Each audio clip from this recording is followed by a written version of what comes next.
Deep in Thailand's Yala province, firemen worked desperately to extinguish a fire at a rubber company, a blaze blamed on the region's growing Islamic insurgency. Scenes like this have become part of daily life here. Some call it a war. Others describe the almost daily bombings, arson, beheadings, and drive-by shootings as an ethnic cleansing.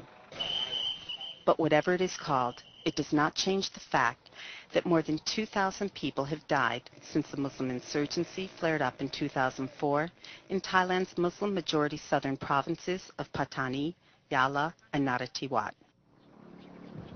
While the majority of Thailand's 65 million people are Buddhists, around 1.3 million ethnic Malay Muslims live in the south.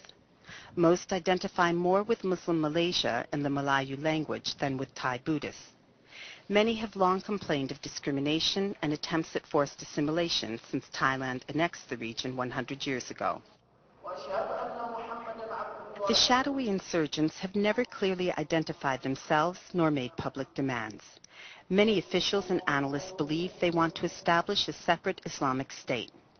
Mansoor Salah, an activist and businessman from Pattani town, sums up the views of many Muslims in the south. We have struggled through us that Islam is our discipline and way of life. Of course, this is because of Islam we can protect our identity, we can develop our soul, and we can develop our lifestyle.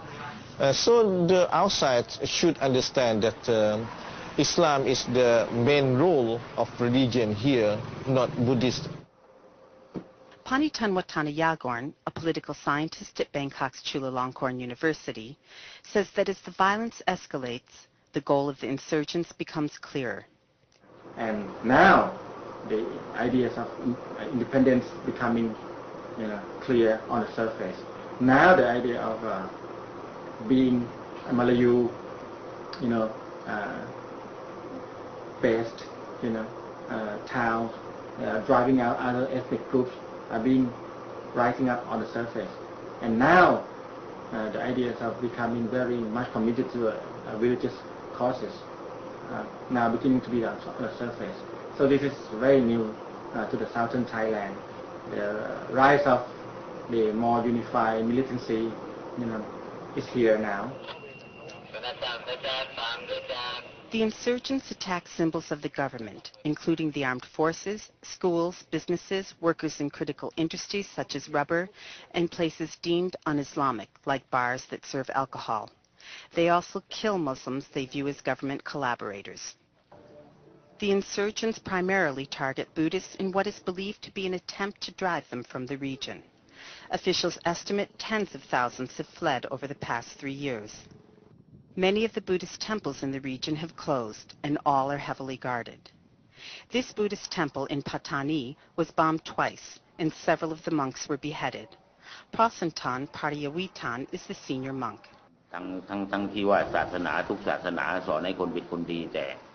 There are many temples here with no monks in them. The problem in southern Thailand is the insurgents want to destroy the Buddhist religion and kill Buddhist monks.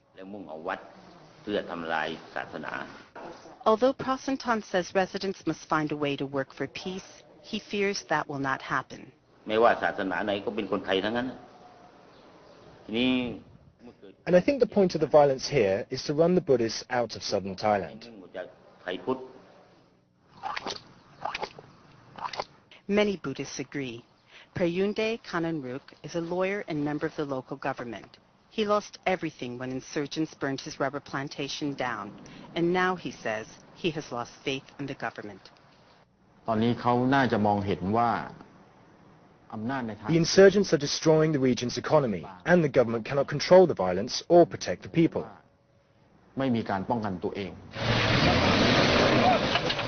The government that took power in a military coup last September vowed to make peace in the south a priority, but its approach has failed. Francesca Law Davies is an analyst with the International Crisis Group who has worked extensively in southern Thailand.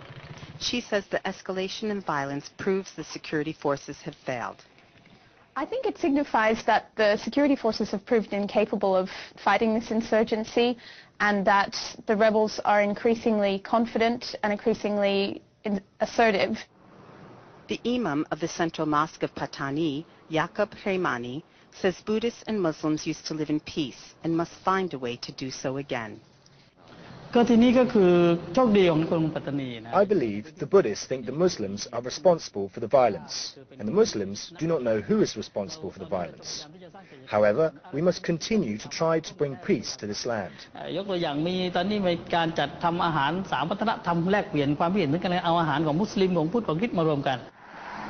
Kittypup Tongson is a Buddhist and a teacher in Narathiwat.